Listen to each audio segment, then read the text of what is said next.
Hello, everyone. GM. Welcome back to another episode of Overpriced JPEGs and our favorite recurring segment, Moment of Zen. This Moment of Zen episode is actually being crashed by the one and only Alex Taub, co-founder and CEO of Upstream, co-founder of Truth Labs, which y'all know, I know because of GoblinTown. Truth Labs also has a connection to Illuminati DAO, which Alex, you started, so you can maybe connect those dots for us. But so excited to have both you here today. And I would be remiss if I didn't mention, if you're watching this on YouTube, I look fresh as F because I have a new studio setup.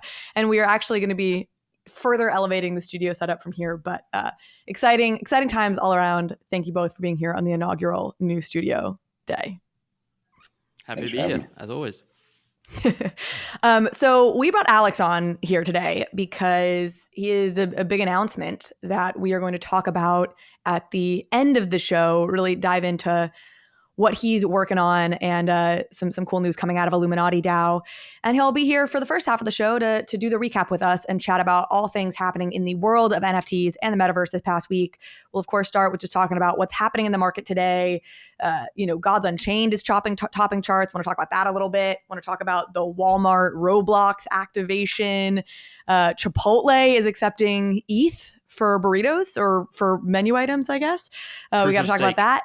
Yeah, garlic steak. Yeah, it's proof of stake, STEAK. We'll talk about all those things. But first, two things. Y'all know I have to do it. If you're watching this on YouTube, please subscribe to the channel. If you're listening to this on a podcast app, rate, review, subscribe to the podcast. Really appreciate it.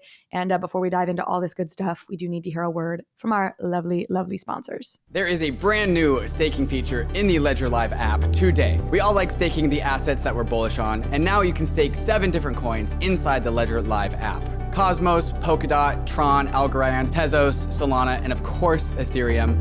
With Ledger Live, you can take money from your bank account, buy your most bullish crypto asset, and stake that asset to its network, all inside the Ledger Live app. Through a partnership with Figment, Ledger also lets you choose which validator you want to stake your assets with. And Ledger is running its own validating nodes, offering a convenient way to participate in network validation, and it even comes with slashing insurance. Ledger Live is truly becoming the battle station for the bankless world, so go download Ledger Live. If you have a Ledger already, you probably already have it, and get started securely staking your crypto assets.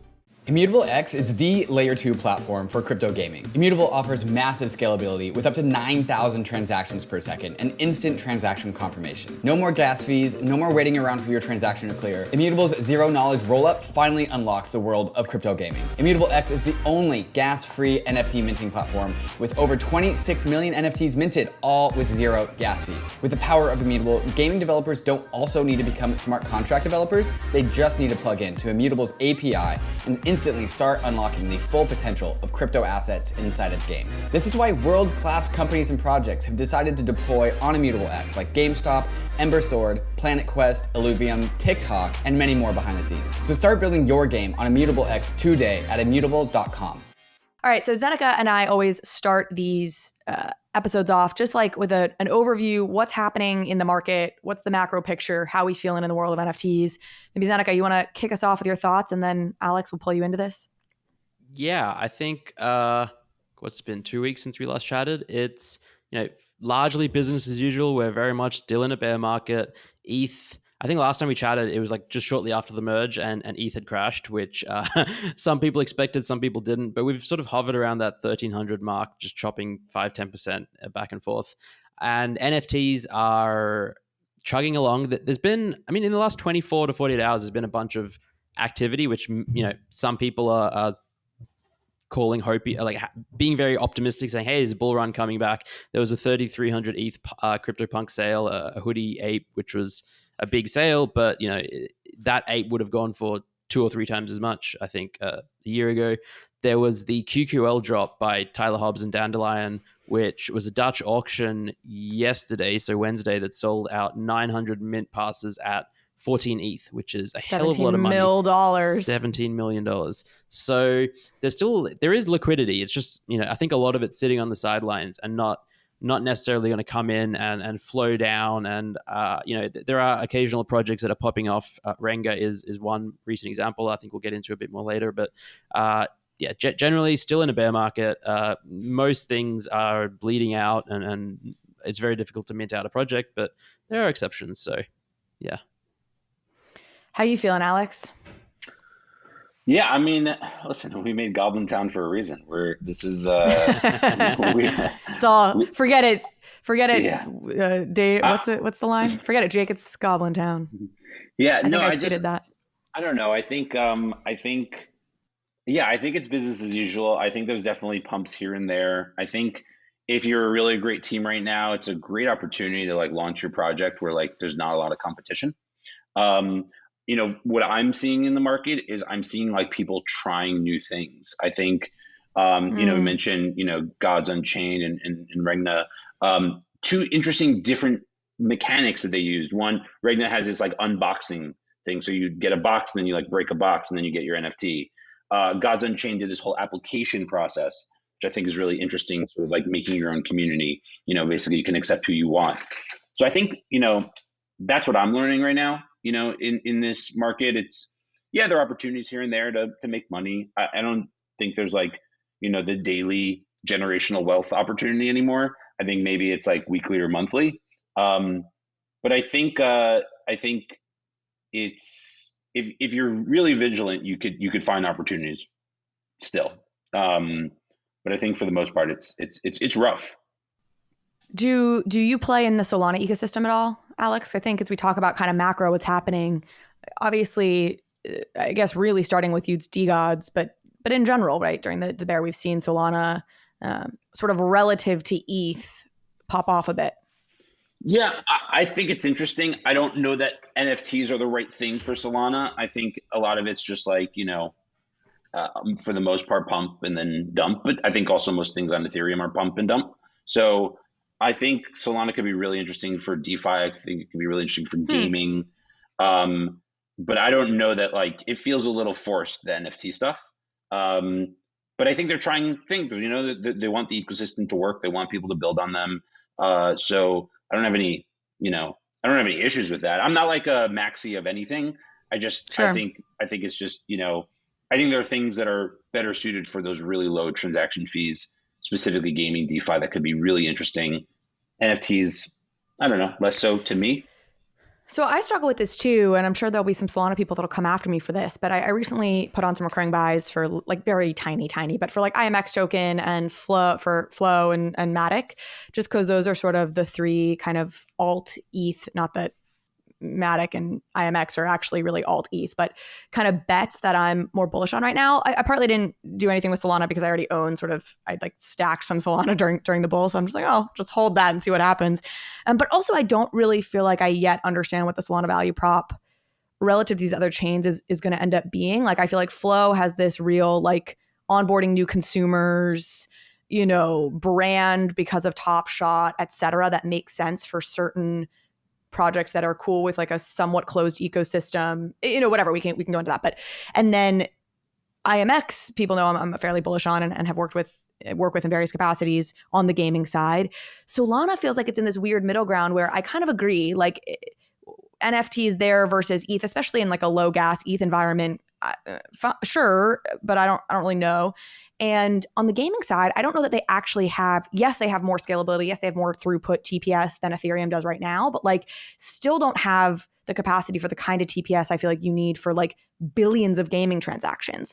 And I feel like I understand how IMX is building towards that capacity. And I don't understand the Solana side. So again, Solana people I'm sure can come after me, but I do, my gut as of now is like a little bit of like, people still want to gamble in the bear and there's some activity happening on Solana and there's a little bit more kind of like, I don't know, maybe even liquidity, kind of like you can flip, you can play around, whatever happening there. So people are there, but I don't know that I feel like there's like a sustained long-term play. I mean, you even have Utes and DGods or that team saying like our next drop's going to be on Ethereum. Like you have like some of the biggest Solana projects talking about doing future stuff on Ethereum, which to me is kind of telling. No, it's actually funny. We were, the value prop of like the high gas, this is low gas, is sort of gone for the most part, which was the main value prop, I think, or at least the big, talking point. Actually, true story, when we originally did Illuminati NFT in January, we were trying to figure out a way to do maybe 50% we were trying like weird stuff. So we were thinking maybe 50% of the mint would be on ETH and 50% would be on Solana, and like try something different. We ended up scrapping that. I forgot why, but it was overly complicated unnecessarily. But I don't know. I just think that the ETH works. It may be a little expensive, but it works, and most people use it. So I think there's other things are going to have to get interesting on Solana for it to be useful there. I don't hate any like Solana. I have a few Solana NFTs. I just don't think that it's like I don't think there's any specific value prop besides the cheaper gas that makes it interesting, or I haven't found one. Yeah, I'm kind of with you. I feel like they had, I guess they clearly marketed well, which is kind of key in this space, but I don't know that sustains you for the long term. Anyway, we don't have to belabor the point. Let's get into some of the specific drops. You mentioned a couple of them. God's Unchained, like topping the charts for several days in a row in terms of volume. I know they launched kind of a promotional offering as part of their Rarible integration, IMX's Rarible integration. So they were running a bunch of like gaming rewards, trading rewards, had some new drops within the God's Unchained ecosystem. For those who don't know, God's Unchained is a trading card game, played digitally, created by Robbie Ferguson. Yes, like Hearthstone. Robbie Ferguson, James Ferguson, brothers made that game and always had made that game sort of as like a Trojan horse for building a layer 2, like using an Ethereum based game to kind of test and know that they would need to build like a separate ecosystem to Ethereum for scaling purposes. So I've always been just like a huge fan, obviously, as I said, of Robbie and James, and kind of fun to see that having a bunch of success. I don't know. Do y'all have thoughts? You have more you want to add to that, Alex? Personally, I used to play a lot of Hearthstone. I actually, it's so funny. When I originally saw Gods Unchained, I was thinking D-Gods. And I think it's just because they sound so familiar. So I actually haven't played. I don't know that much about Gods Unchained. So maybe Zeneca knows more. I don't know too much about it. When I was first getting into NFTs, I heard about it, and it appealed to me because I played a lot of Hearthstone as well. And it was a game, and it was out. You could already go and buy cards, and you could play it. And I downloaded it, and I played it. And at the time, it's sort of, I was like, it's just a carbon copy of Hearthstone. It's like, it played exactly the same to me back then. I'm sure it's changed and evolved and has grown a lot more. I've basically not paid attention to it for the last year and a bit. It's just, there's so much happening. It's impossible to stay on top of even a fraction of what's going on in the space on ETH, let alone all the other chains and layers and stuff. But yeah, I didn't even know that it was topping charts until you mentioned it or put it in the show notes. So yeah, it's cool. I mean, I feel like it's nice anytime you see an OG project, with pure intentions, I would say, or right, like revive or not. It wasn't like it was dead by any means, right? But like have sort of a moment. I find that gratifying. I have played Gods Unchained. Funny that I seem to be the one out of the three of us who's probably played it most recently. I don't understand games or trading card games. I literally was playing like the tutorial one where like they walk you through all but like the last step of what you have to do. And I was sitting there on like the last step. They were like, okay, great. Like we've given you all the tools now, like go defeat the opponent. And I was like, so I don't know. I think you have to have like learned these games. There's a wiring for it / just like once you've learned like the basics of these and you have them in your arsenal, then it's easier to go and play new games. But I just am at the point of my life where I'm like learning like a whole skill set of like trading card games just is like low on my kind of priority list. So it seemed cool, but I struggled mightily to like actually figure out how to play it effectively. It sort of reminds me a little bit of like, I mean, I haven't played at all with Gods Unchained, but like the concept of like loot back in the day of like, loot, you get like a list of things. And then the idea was that you could play, like turn it into a game and you can build on top of loot. I think obviously there was a lot of like hoopla around it and, probably, I still think it's interesting, maybe not like for crazy amounts of ETH per thing, but I still think it's a really interesting concept of building a game using whatever's on your list as like a Yeah, thing I you mean, could battle somebody. loot was just words, and Yes, like yes. maybe somebody else will go and make a game out of this versus like an actual game. But I mean, there was like the loot words definitely lended themselves to sort of like a fantasy, like D&D. kind of game that I think would is definitely similar. Okay, I'm embarrassed because I don't really know Renga, and it's like been. I don't think it's on the top charts today. Maybe I missed actually. it. Oh, it is. It is. Okay. It's bumping again. But it has been, for the I feel like past week or couple weeks maybe even, and I've avoided it because I just haven't dug in and I don't know about it. So I need one of you to explain this to me because it's a clear gap in my my understanding of the space. I can probably take a stab at it. So it's a project by the artist behind it. His name is Dirty Robot, and I'm forgetting his Of course it is. Real name, quote unquote. But a very established artist, a super rare artist, has found success in this space and creates these wonderful characters. They're sort of, I don't even know how to describe them. They're I don't know. They're I'm just not going to even try and describe them. Maybe we'll have a link in the show notes. But anyway, he's created this massive world, and Renga all started from a drop. I think it was like 6 months ago now, called The Art of Seasons, and it was an art focused drop of which there were different styles. There were artistic pieces that had I think a fun mechanic where throughout the day, I think they change from like one season to another. So the art changes 4 to 6 times a day, or maybe it's over a week or something like that. And it was always alluded that back then, that they're working towards a PFP drop. They're building a world, they're building a story, they're building an entire ecosystem, but it's beginning with this drop. And then somewhere, I think like 3 months later, they airdropped black boxes to everyone who had the Art of Season NFT. And these boxes were effectively the conduit for the PFP. So they said, all right, so now everyone has a box. This was our reward for people who supported us, and thank you for buying the Art of Seasons. At some point in the future, you'll be able to unbox and reveal your PFP, your Renga PFP character. And they there's a lot of excitement, and then the floor price of the boxes went up quite a lot, and then they started to get a lot of flack because the process between dropping the length of time between dropping the boxes and the unboxing beginning was quite long. I think it was like 2 months or 3 months, which in this space might as well be a lifetime.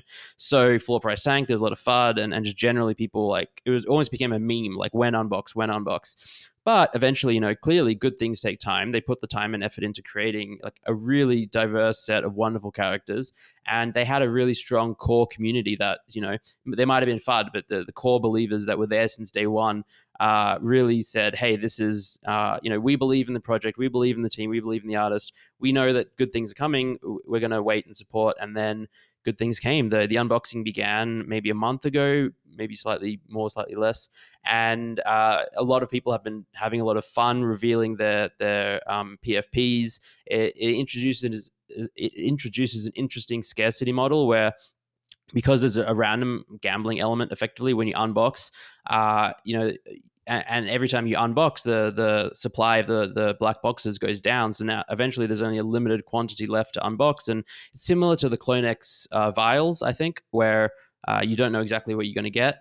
And yeah, they've both just been pumping sort of in unison, the black boxes and the PFPs, over the last couple of weeks. And that, yeah, I mean, and thinking forward, like what they're building, I think they're really trying to create a narrative and a story. It's very much a story-based project where they're going to use these characters to build out their lore and yeah, I don't know, Alex, anything to add?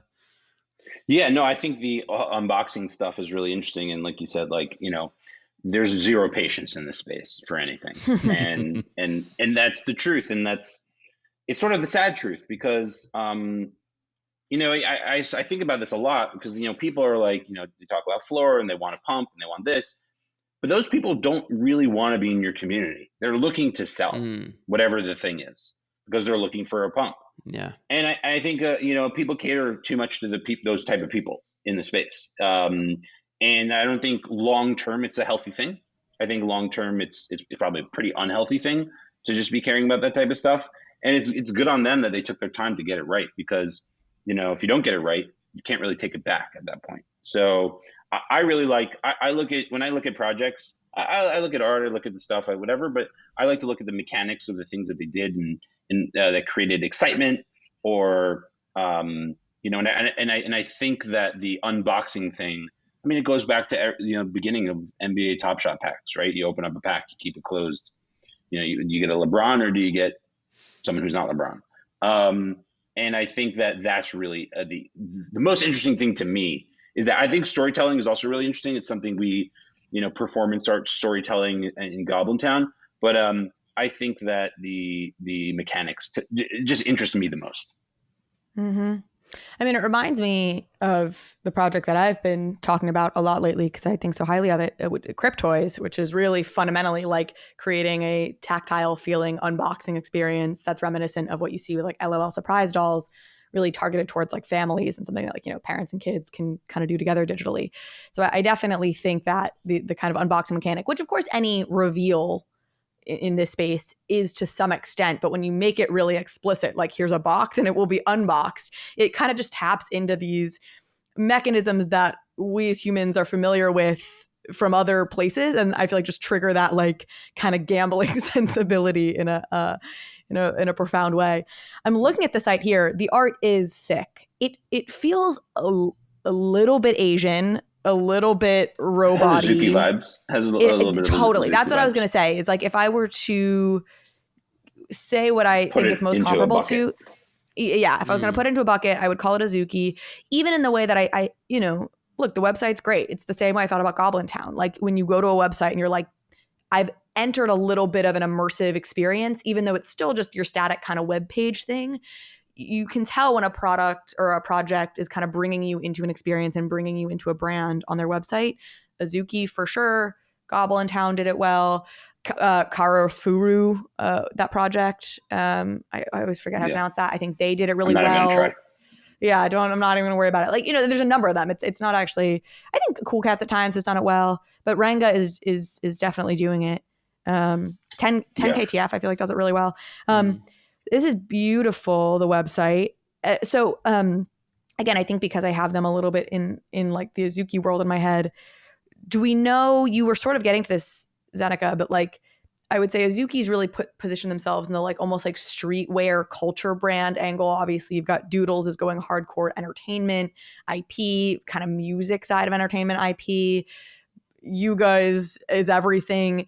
Within the kind of different buckets, has Renga indicated where they look to fall? They might have, but I'm not aware of it. I'm sort of, I have some and I fumbled my bag. I had a lot and then I have a lot less now, but I'm just probably unaware of it. But I think I don't know where it says it. I think on the OpenSea page, it says in its purest form, Renga is the art of storytelling. And so it's very vague, at least at that point. I don't know. Yeah, I don't know. Maybe I think they've kept it a little bit open-ended of like where they can go with it. Mm-hmm. But there's definitely different types of like people and characters in the art. Mm-hmm. Yeah. I mean, look, again, it's evocative. I totally see it you can see it as a story, but there's a lot you can see that way. Actually, Invisible Friends would be another comp I would maybe put out there for some reason. Like, I love Invisible Friends. I love Invisible Friends too. I do too. Them. I'm a big fan. I totally agree.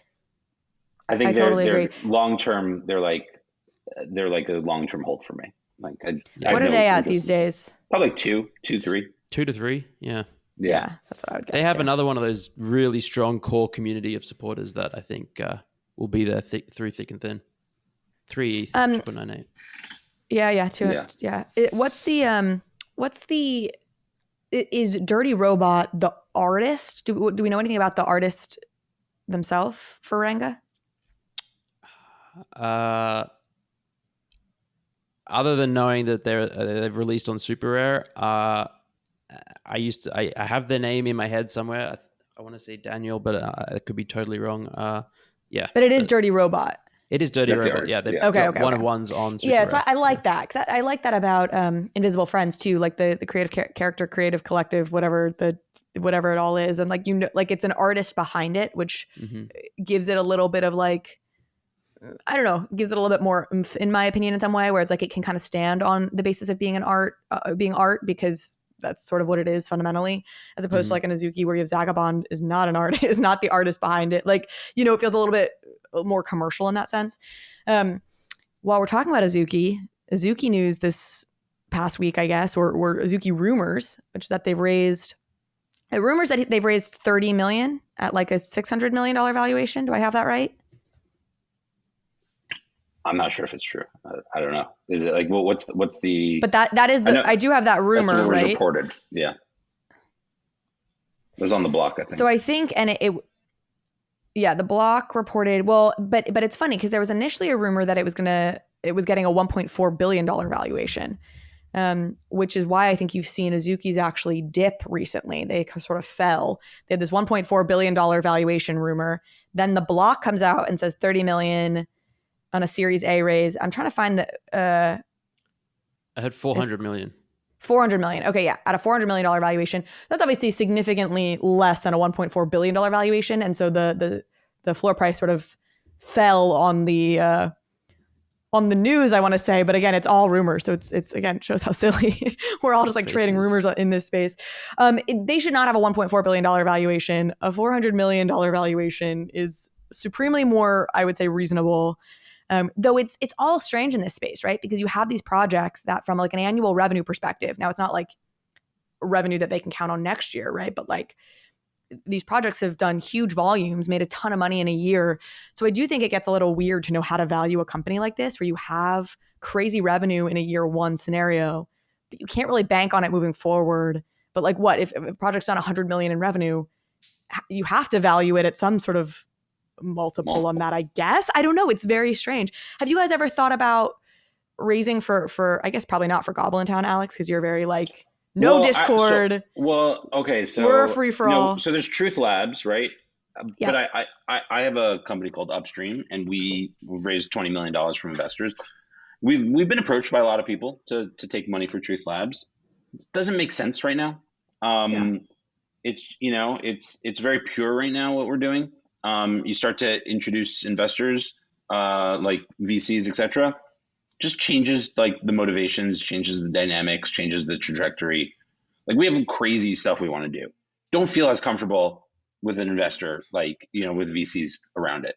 Like we have enough money to do what we want. So that's us. That's not everybody. We were sort of we minted ourselves, or we made ourselves in the bear. So I think it's just a different dynamic. I think a lot of companies do need some of that venture money to continue to go. Happens to be that we don't. So, but I don't knock people from taking venture money if they can get it. The idea around venture money is to help you go faster. That's the thought process behind it. I know a lot of other projects who are raising, or in the middle of raising, or just closed raising, and it helps them do more. That's the idea. Yeah, I think it's go faster. And then also in this time that we're in, it's also a security blanket for the next 12 to 18 months of if, we stay in a kind of deep winter or go into a deeper winter, God forbid, right over the next 12 to 18 months. Like I think Doodle's talked about that a little bit of just like, you know what, like we have lots we want to do. And there's like a go faster element. And there's also a, like, we don't know what the market's going to look like for the next year and a half. And let's make sure we can kind of pay salaries. I'm putting some words in Doodle's mouth, but anyway, like I've been approached to take money for things, and we're going to be expanding in some ways that I'll talk about at some future date. And it's like a big debate. It's like, you know what? Yeah. Like if things are going to be dark for the next 18 months, it might be nice to just have a little bit of a cushion there. So totally to each their own. I think it's awesome. As long as you're like, the team is being strategic and smart about it and not sort of screwing over holders in the process. I think you can go right both ways. It can, it gets, I have nothing against people that take VC money, and I think it makes a lot of sense in a lot of cases, but it can skew or misalign incentives in some awkward ways sometimes when you have NFT holders and then the VCs coming in, and how are you going to generate profit for the business, and is it going to be selling more NFTs to the same people that already bought your NFT? It can misalign incentives, and it can restrict you. And to your point, Alex, sometimes if you want to do crazy things, if you want to just go off and not have profit at the front of mind, not that all VCs want profit at front of mind, but many of them do.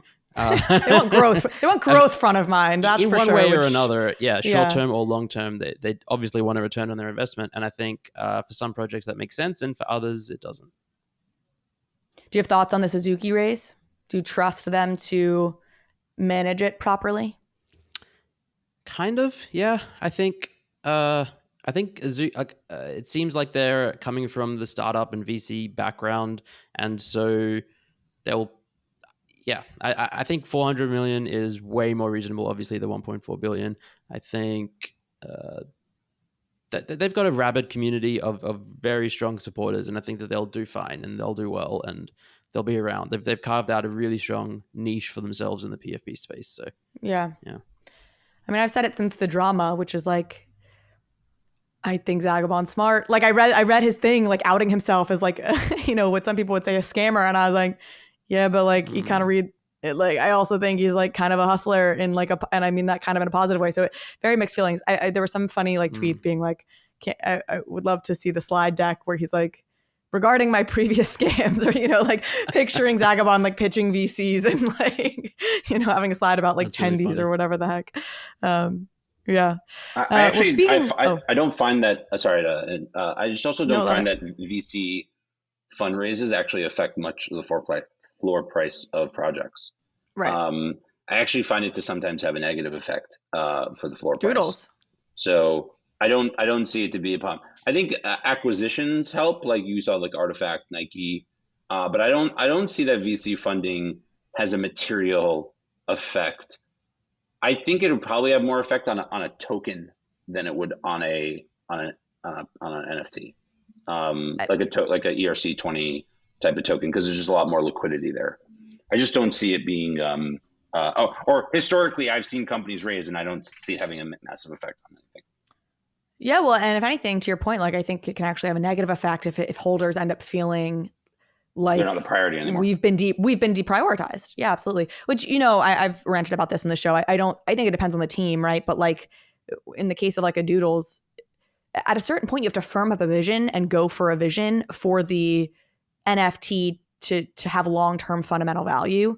And if your vision is big enough, which is the only way it's going to maintain a 10 plus ETH floor price in the future, right? Like you probably do need money to make that vision come true. So, again, it's obviously all going to be project by project, but I don't think holders have been deprioritized. In certain immediate ways, they probably have been, but in the long term, I think this is actually the only way that they'll really see long-term value for their tokens. So, okay, in the spirit of like corporatizing the NFT world, which I've been kind of talking about recently because I do think we're seeing a lot of it, and I mean it positively. Chipotle. I was not expecting this exact move, which is Chipotle comes out and is like getting really nerdy and talking about how Ethereum now uses 99% less energy since it's moved to proof of stake. So Chipotle introduced proof of stake, STEAK, where if you, for X number of days, if you went into a Chipotle store and used your Flexa HQ, basically their like Steadin app or something. Flexa is a payments app that partners with merchants. Basically, if you use crypto to buy your Chipotle meal, garlic steak, Chipotle, whatever the heck, it was 99% off. So you basically got it for free. Wild. It's awesome.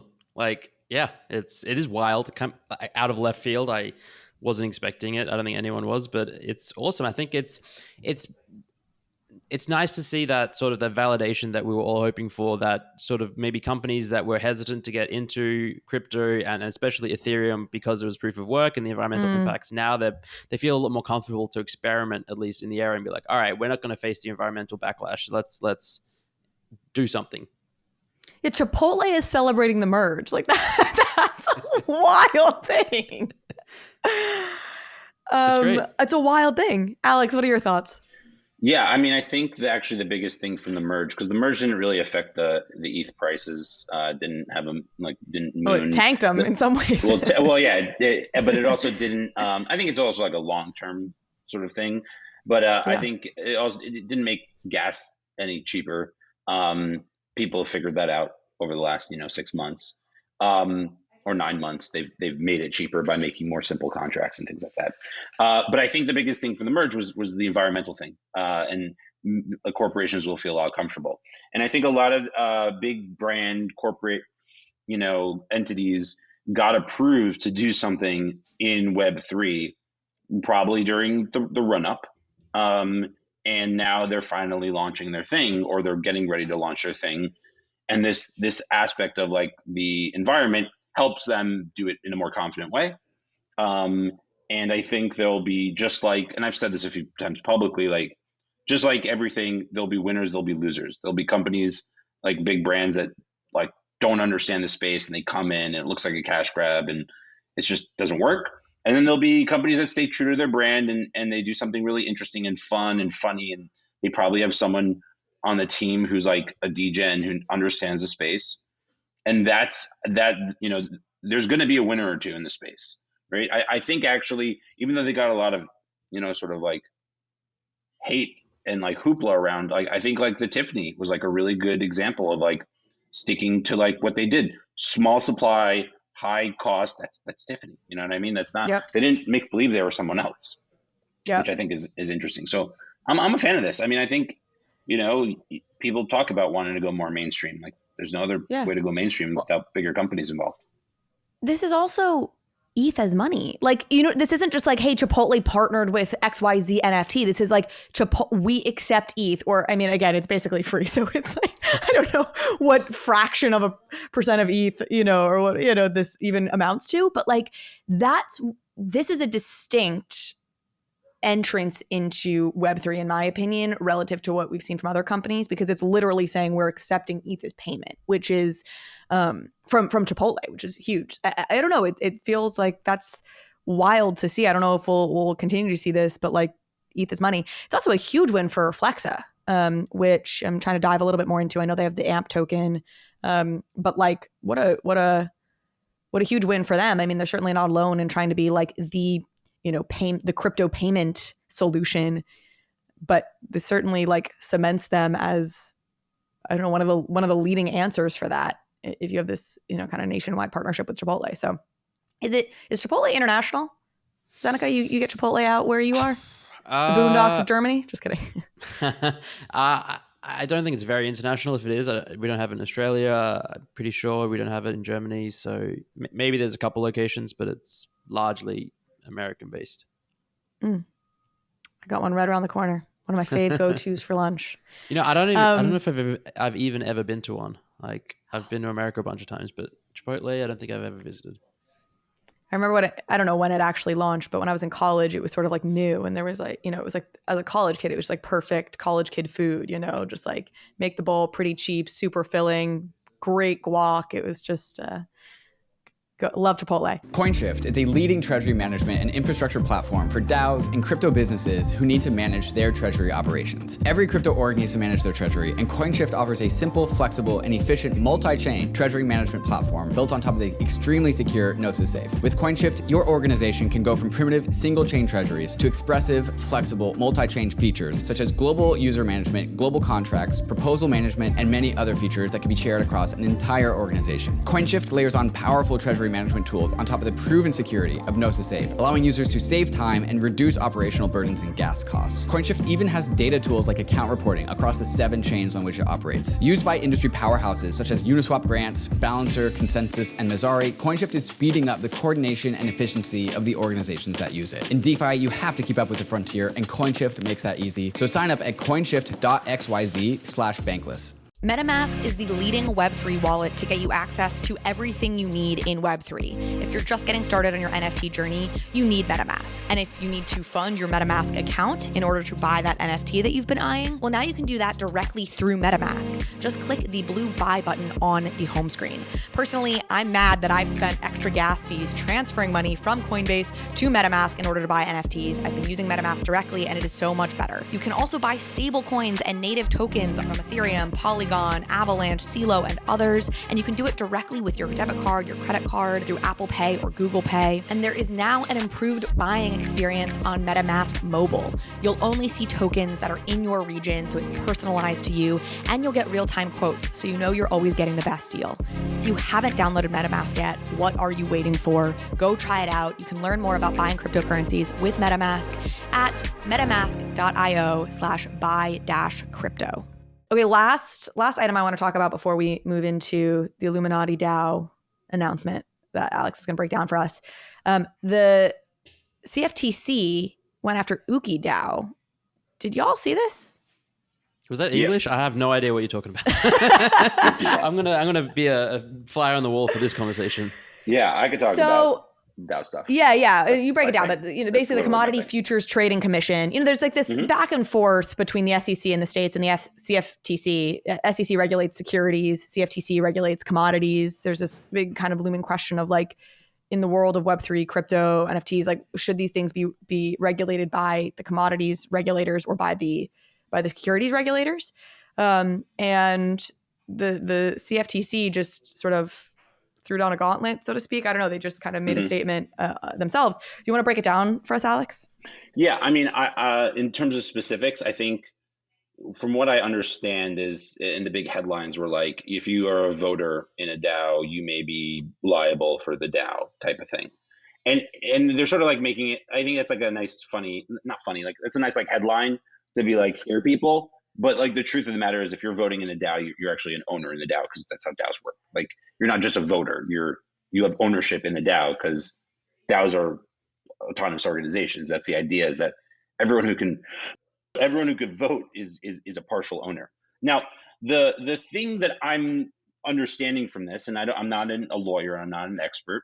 I'm an expert, I'm not a lawyer, but I'm in the specifically around DAOs, a lot of people in the crypto space believe that, code is law. And the reality is that code is not law. Law is law. And if you have a DAO and you want to exist in this world, like DAOs aren't legally anything, right? They're not legally considered anything today. Talk in a few years, they might be legally something. But today, in some states, like Wyoming has them now legal, like a legal DAO structure. There's like a DAO LLC, like there's a structure. But DAOs, the concept of a DAO, the smart contract, is not legally anything. So if you want to exist in the reality of the world without like having fines or any issues, you have to like live within the confines of what the law is today.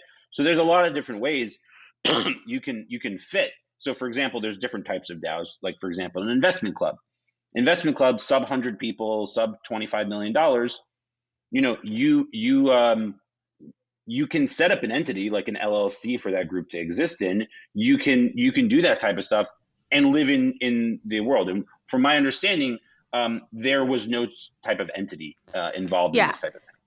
So I think it's important to break down a little bit here what happened, which is you have these two guys, Kyle something, I actually don't know their names. Anyways, two guys who set up, it was initially B0X, which was like a lending protocol. So it was, standard, you input whatever ETH as collateral and you can get loans and whatever. And it became like a shorting platform, right? I believe. Like they were probably, I don't know. Well, the CFTC is claiming that they were an unregistered like futures broker, basically, and that they hadn't registered as such. But this is, to me, some of the details here, which is that they initially set up this protocol. They were, their docs, like this was their protocol that they then handed over to a community. And I've read, I wouldn't want to fully confirm this because I didn't like see it myself, like first, primary source stuff. Like they were pretty open about the fact that they were handing it over to a DAO in the hope of like that absolving them of any kind of regulatory scrutiny. And that's very different than like starting a DAO initially, just like writing a piece of code, like kind of never having a centralized control point. So these guys had this sort of centralized control point, handed it over to a community, almost like baiting regulators, it feels like, by being like, now they can't get us. And had no sort of registered legal entity even for this DAO structure, is my understanding. So like, that's your problem right there. Like that's a huge problem. If they're not an entity, and the other thing, listen, if they were an entity and then they gave it to another entity, then yeah, they would be able to have been like, okay, maybe if they made some issues and some errors and whatever, I don't know what they're saying publicly or privately or whatever, but like that's fine. But when you're just like, this code is the law, and like that just doesn't, it just doesn't work in current reality. I mean, listen, LLCs haven't been around forever. They've been around, I think since the 50s, 60s, 70s. Like that's not a long time. Who's to say that DAOs aren't the entities of the internet, the digital entities? I think that's a reality that could happen over the next 10, 20 years. But you if you want to work within the confines of, today, and you want to have it sort of exist in that then you need to have some sort of entity that makes sense. And there's a lot of different types of entities that make sense. Illuminati DAO, we're actually we started off as a UNA, an unregistered nonprofit association, and we're seeking 501c3 status in Wyoming as a foundation. I believe ApeCoin, like the Yuga sort of Ape DAO, is a foundation as well. I've heard I think Cayman Islands based too. Like that's the other the popular thing, right? Is to go you offshore. Could do overseas, so you could do offshore, to you kind could of do help. onshore. Yeah, there's a lot of different options there, but you need to do something. You need to like talk to lawyers and set up some sort of entity, and that typically protects you. Because, for example, for the Illuminati DAO, we did it because it was a combination of we're being taxed as a corporation, so meaning we don't have to send K1s to everybody, so nobody has to there's no taxes on it. And then 2, it's just taxed as a corporation. And then 2 is the limited liability. If something happens, you can't go after the individuals. If you don't set up an entity, you can go after the individuals. And that's what's happening here. So to kind of put a bow on this, you have the 2 original founders of this B0X protocol, which got renamed Ooki DAO when it was handed over to the community. And the 2 individuals who founded it are getting fined $250,000 a piece. And then there's the CTFC, CFTC, I always invert those, but it is saying they could go after the actual individual holders, voters as well, which is why there's a lot of kind of fear mongering around it. Unclear if they really will go after these individuals. There's also a KYC component of this, of is this going to force kind of more KYC restrictions on protocols and DeFi? And I think there is obviously reason to be nervous, because you're seeing that these regulators are very clearly indicating that they want to go after things. You also have basically 2 regulatory bodies seemingly competing to have jurisdiction, and so that's also probably upping the ante of them wanting to go after things. But I think the final point is the reality is, what's frustrating is these regulatory bodies are not issuing clear guidance. And so we can sit here, Alex, and you and I say yes, there are clearly ways in which B0X and / Ooki did this kind of blatantly, quote unquote, wrong, or blatantly brazenly. But there's a problem, which is that people don't know exactly. It's all a little bit speculative of how to set this up to comply with regulators, because they're giving no guidance, and that's really freaking frustrating. If you're going to then start going after people for not complying, but you haven't really spelled out what DAOs should or shouldn't be doing. So, I think that's the big takeaway here is give us some guidance, man. Guidance is great, but without guidance, then you have to follow the law of the land, and that's, I don't know, maybe just you still need to register your entity in some capacity. Yeah, if you don't have any guidance, then you're just you're rolling the dice, and I don't know, maybe they went after them because their name's so bad. I don't know. Ooki DAO. All right, let's do it. Alex. Yeah. Tell us what's going on from the Illuminati DAO crew and how it benefits GoblinTown holders. So it's actually, so let me actually take a step back and explain what it is, because I think there's definitely, and we need to do a little bit of a better job of explaining. So we started Truth Labs end of last year, beginning of this year. We launched Illuminati NFT, those pyramid, NFTs, sort of the iconography of the Illuminati. And the whole idea when we launched it was that if the Illuminati existed, and we've been reached out to by a lot of Illuminati entities since we've launched, but if the Illuminati existed, they would sort of be a DAO, right? So we said, okay, this could be really cool. Let's launch an NFT project where 50% of the mint goes to us and the team to sort of develop, and 50% of the mint goes to a DAO that the community could sort of run and decide what they do with it.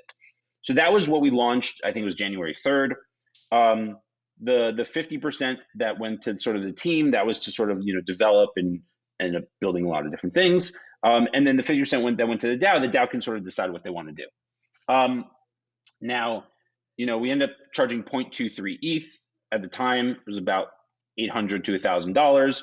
So we end up having, and there's 8,128 Illuminatis. So it was an expensive mint even for the time, but very clear that 50% of it was basically going back to you in voting power in a DAO. So anyway, the DAO, and then eventually we launched GoblinTown, and we have this thing called the 187. We have this universe we're building and these different characters. I won't get too much into that today because it's not as relevant for what's coming. So early on, a member of the Illuminati community in the DAO, a guy named Nathan, he reached out and he said, "Hey, I found this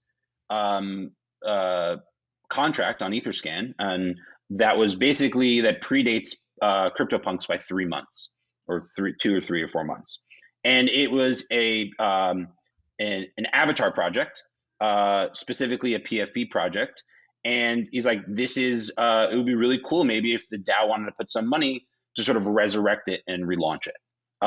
It was built at a hackathon project, and it was the first known, at least that we've found, we've been looking, the first known sort of avatar project on Ethereum. And we thought, oh, this is cool. So we ended up giving it a name. We call it OPP, which is, it actually has a real name, but we didn't want to reveal it. And it, by the way, other people have sort of found this. There's been 50 plus interactions over the last, I don't know how many years. This is 2017. So last 4 to 5 years, there've been a few interactions, but there's a few reasons why people haven't touched it.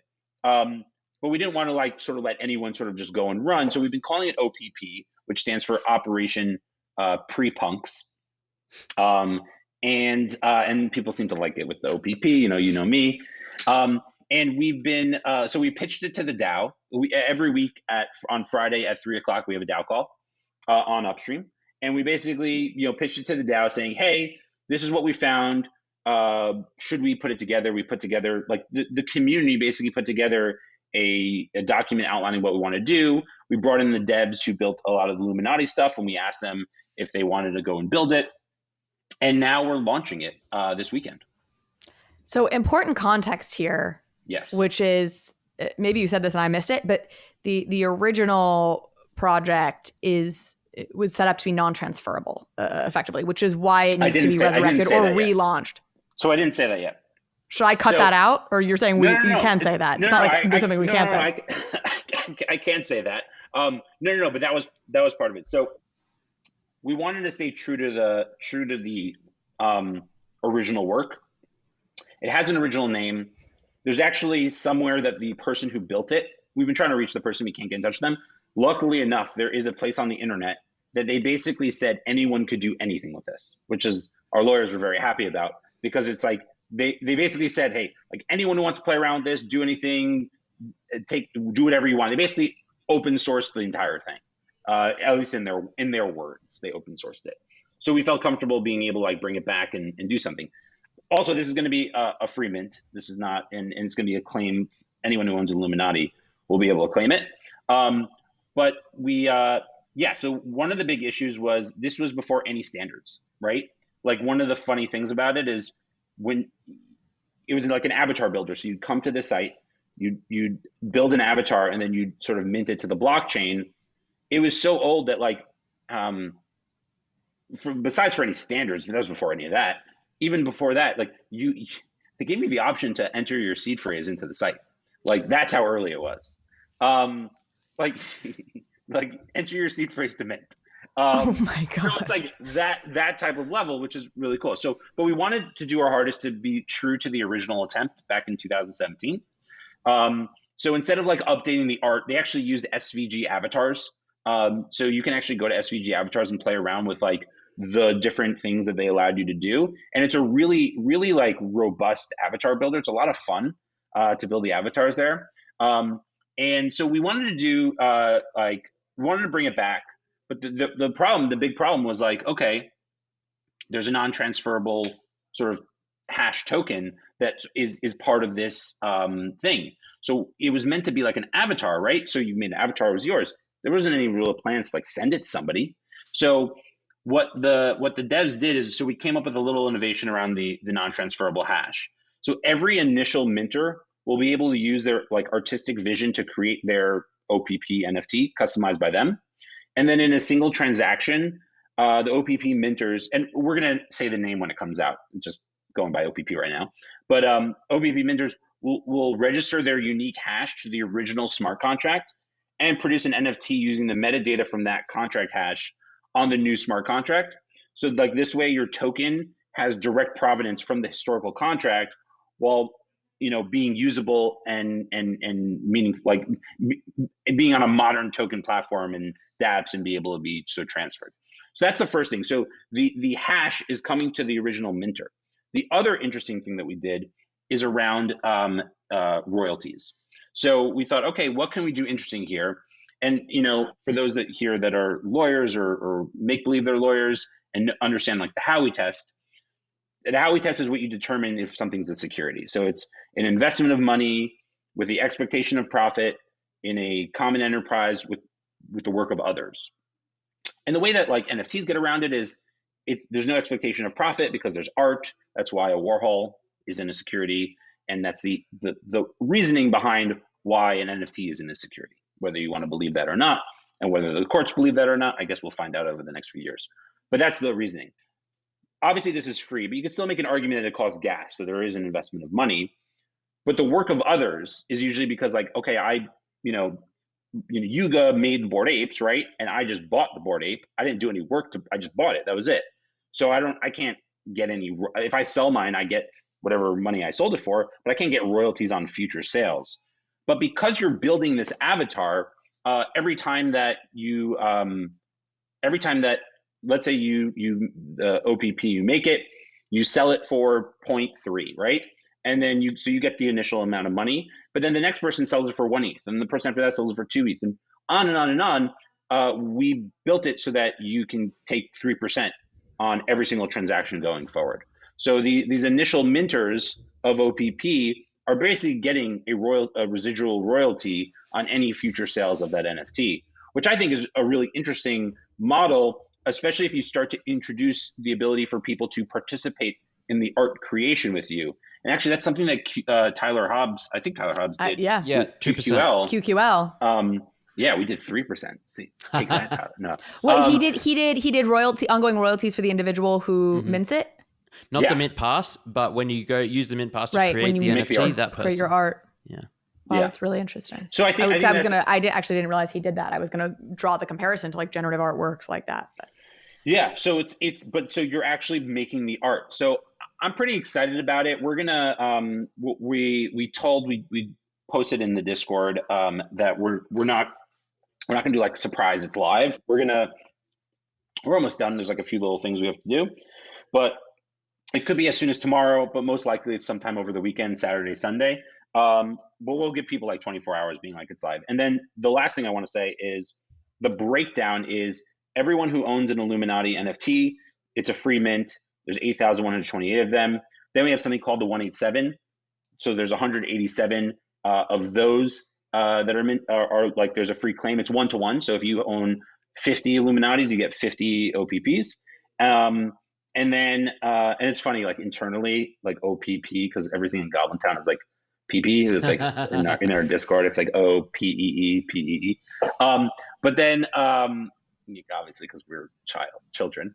And then so we put 1,000 aside for GoblinTown. So it's going to be 1,000 out of the 10,000 owners are gonna get one. It's basically there's a 10% chance. And the reason why it's only a smaller percent is this was built by the DAO for the DAO and the DAO holders and things like that.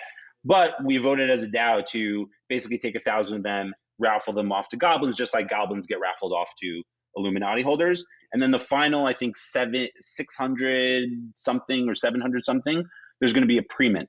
So the way that we're thinking about it right now is it's going to go live sometime in the next few days. We'll give everyone a heads up, a good 24 hours before. When that happens, there's going to be a pre-mint that anyone can go and apply for. It'll be random, and you'll have to like maybe follow a Twitter account or something, but you'll be able to apply for that. There'll only be like 700 of those. There'll be 30 days for people to claim from Illuminati, and then that pre-mint's going to go for a week, and then when that's over, the Goblin raffle will happen. So meaning Goblin people could still go into the pre-mint, just double their chances, or maybe not double their chances, but help their chances by a nice little percentage. And I'm pretty excited. It's all free, and the idea is that people could if this. I think historical NFTs are interesting. I think there's a few things that are going to happen. I think some people are going to love it, some people are going to hate it. I think CryptoPunks holders, they may be like, "What's this?" CryptoPunks wasn't meant to be a PFP. Like it wasn't called an avatar. It was art and collectible. You know what I mean? It was a little even political. It was like more like rebellious. This was legitimately in the contract meant to be an avatar project. Talking about things like Gravatar when the person talks publicly about it. So I think it'll be really interesting. But I think like love it or hate it, I think it'll be an interesting sort of topic of conversation once it comes out. And especially what we're doing with the basically the original, registering the unique hash to the original smart contract and producing the NFT with the metadata in the new I think it'll be an interesting thing, and that's what we're trying to do. Interesting stuff. You also mentioned, I believe, it predates Curio cards by like a couple of days. A few days. Like, it was by the skin of its teeth. I'm trying not to give like dates and specific things, but yeah, it's like it's right around ENS came out, so it's like it's really early. And listen, we're not making claims that like it is 100% the first ever avatar project ever, because something might come out that someone finds and it's like, oh no, that was even before that there was an attempt. So even in the blog post, and we're going to put out a Medium post that just explains everything, how we learned about it, what it is, the historical relevance, what we're doing about it.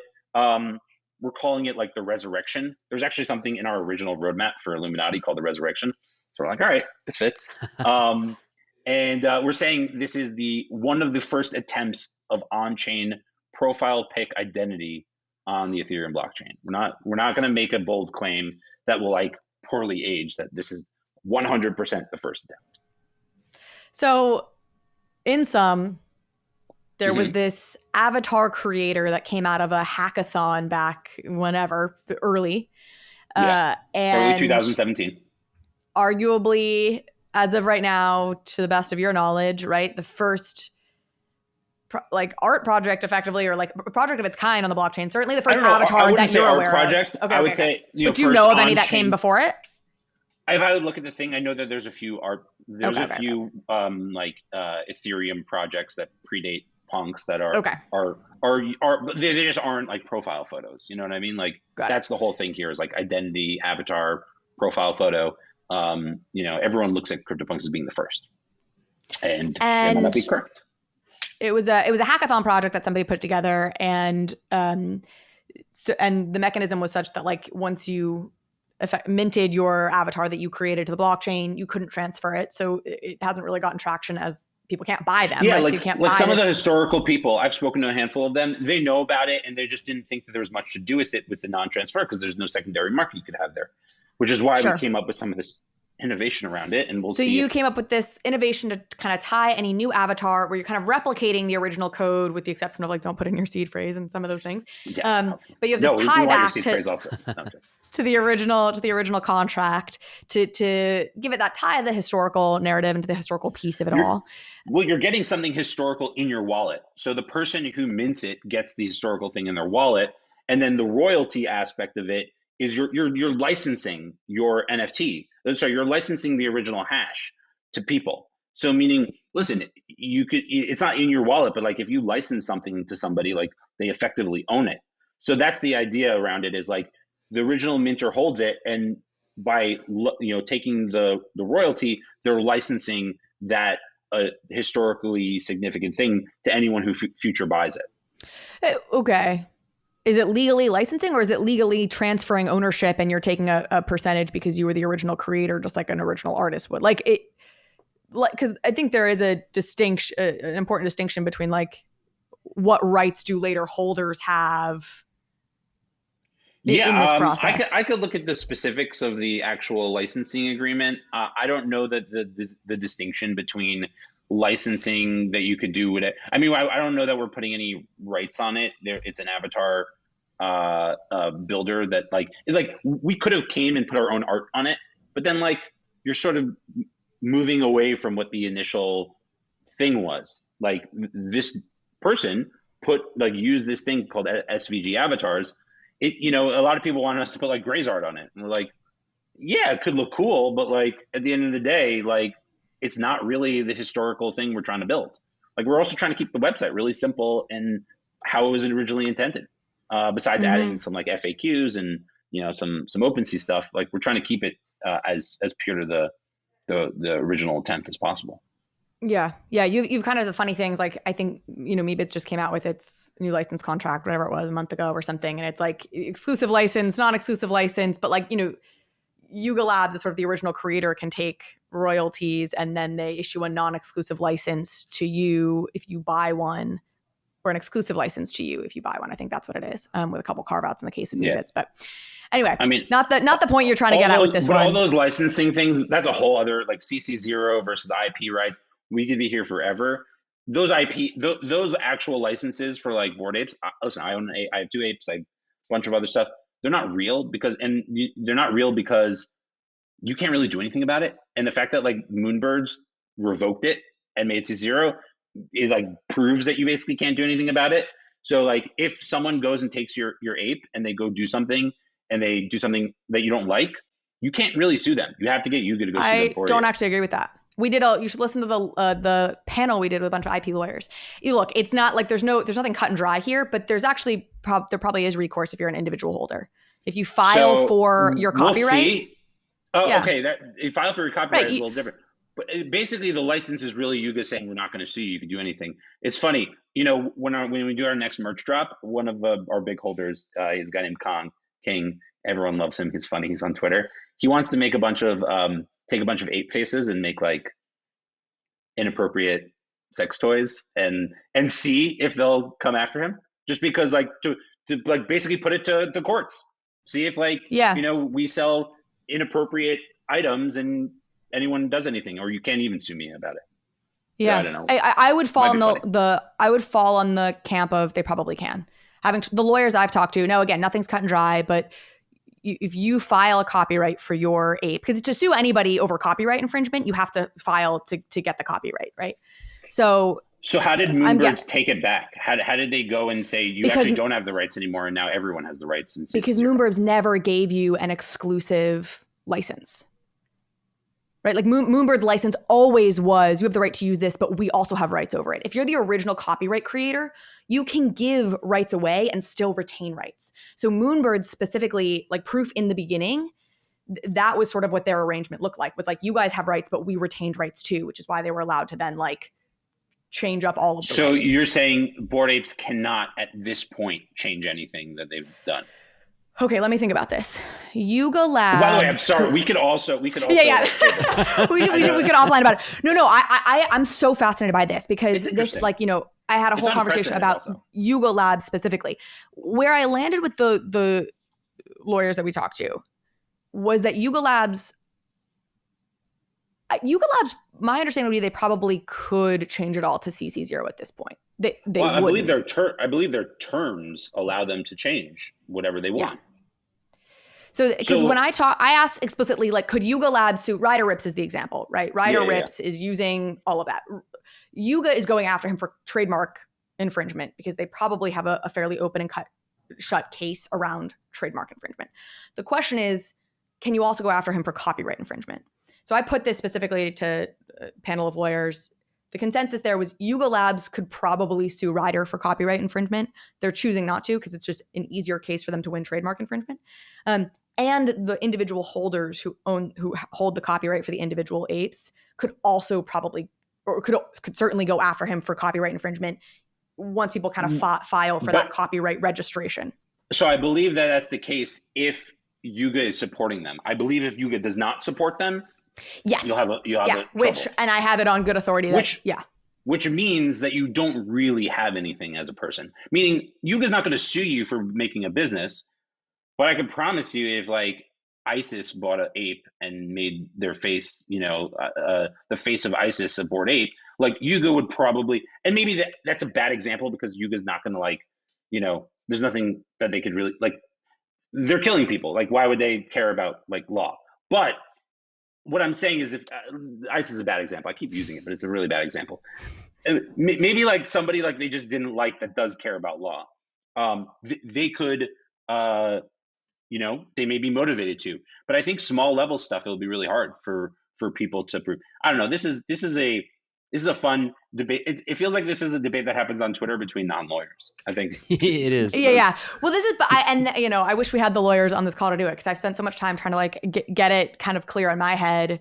And you'd want Yuga to be supportive of your lawsuit as an individual holder, only because the original licensing agreement that Yuga put out was very sloppy, right? So like have Yuga kind of verbally reinforce, yes, we meant that you as an individual holder have rights, not because Yuga didn't get, you see what I'm saying? Like Yuga could very much give rights to their holders. The holders very much could sue, file to get copyright registration, sue somebody for misuse of it. But their original license was just kind of shitty because it was so early. So you want Yuga to kind of reinforce that you have that right. I think there's going to be a bunch of cases over the next 2 years. So we'll probably have a real answer. We'll see. It is not cut and dry. I agree. A court has to actually make a decision, and then we'll see this stuff. But I think I tend to fall in the camp that like individual holders do own enough of the rights that they could sue. Well, obviously anybody can sue. The question is, can they win? But I think anyone can sue for anything in America.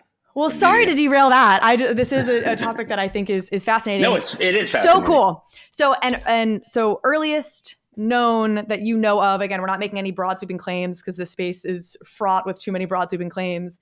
Avatar project. If you are a Goblin holder, you can enter the raffle to mint one of the 8,000 X numbers that will come to be. It's 10,000. It's 8,000. Oh, it's 10,000. 8,000 go Illuminati, to the Illuminati 187 holders. for the 187. 10,000. And then 1,000. And then there's like 600 something for the pre-mint.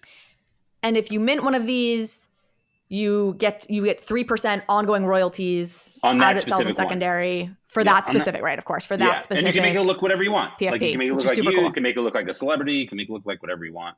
And we're recording this on Thursday, September 29th. This will probably go live probably Saturday or Sunday, potentially Friday tomorrow. Friday, Saturday, Sunday. We're at like the end of it. We don't want to put a specific date on it yet or time until feel 100% comfortable. There's no reason to rush it. We've been building it for the last few months. Like, why? I know people are like, oh, you're supposed to do it on this day, and then it's like 3 days later, and then they're like, you don't know what you're doing, and it's like, no, you don't want to put it out wrong, and then have to live with the mistakes of that, So but we'll give people a 24-hour heads up that it's like, hey, it's ready. You'll be able to start. What Twitter account? So people will be listening to this starting Friday morning. What Twitter account do they go check and be monitoring to see when it comes out? Yeah, I mean, you could look at mine. I'm at AJT on Twitter, or you could look at Truth on Twitter. That's the Truth Labs handle. Wow, Truth Labs got @Truth. So I've been sitting on @Truth for almost 10 years now. Hot damn. Yeah. Have you been offered money for it before? So it has a really interesting story. So I don't think I've ever told it publicly. So this is the exclusive how I ended up getting Truth. A friend of mine was leaving Twitter, and she had the ability to change handles. So she's like, this is when you could still do that back in the day. Like, you can't really do that anymore. Or you can, but it's harder. It depends on who you know. But this was a time when like a bunch of people had access. So the way you get an inactive Twitter account is they haven't tweeted in a certain amount of time, and they haven't like logged in a while. So she's like, send me a list of all the handles that you'd want if they're available, and you have to make an account to switch it into. So I basically made like 10 accounts, right? Like whatever accounts, and I gave a bunch of handles, and I ended up getting a lot of good ones. One of them was Truth, and then I sat on it for a while, and then I CNN and New York Times I spoke to a few times about like this was like early Trump days where they're like, maybe we do like a show about truth. The New York Times had a whole like truth campaign about like the concept of truth. And Donald Trump makes truth social, which is funny. Yeah, it's funny. Well, what ended up happening was they didn't pitch me anything interesting. So I was like, no, I'm not. I wasn't even really looking for money. I was just looking for something interesting. And then my buddy started doing social for Biden during the election campaign. And I was like, hey, if you want this account for like the debates or something, I'm happy to give it to you. And so they took it and they used it. If you go search at truth, Biden, you'll see they used the truth handle during the debates to like do like fact checking stuff. And then they built it up to like 100, 200, I think it was like 300,000 followers or something like that. 200, 300,000 followers. I was like, yes, I'm getting this account back. And I was going to get the account back after the election. And then they wiped it right before they gave it to me. And I was like, that wasn't part of the deal. I mean, there was no real deal, but I just thought I was going to get this like souped up, account. So anyway, there's no such thing as a free lunch. It's a lesson for everybody. Well, and I understand. I gave it for free. I wasn't like looking for money. Yeah. Or anything. But I was like, I'll get back an account. I even lost the followers I had. I had like a few thousand followers. Oh, that's brutal. That is brutal. Though I mean, like, look, you know how the people will scrutinize public figures for anything. So I'm sure, like, had you gotten it back, like it was just a risk to Biden. If they're it literally had like every politician following it, every media person following it. So it was rough, but yeah. Oh, sorry, man. You live and you learn. It's still cool. You got it. So that's awesome. That's the true story of truth. The handle. The true story of truth. Thank you so much, Alex. I really appreciate you coming on. Congrats on all the cool stuff you've done and are doing in the future. You're just like one of the awesome builder types in the space who just like come out with cool shit, and it's so fun to watch. So really appreciate you coming on. Zeneca, as always, appreciate you being here. And we will be back in a couple weeks. Well, I'll be back next week, but we'll bring the two of you back sometime too. Have a good weekend, folks. Thank you. Awesome.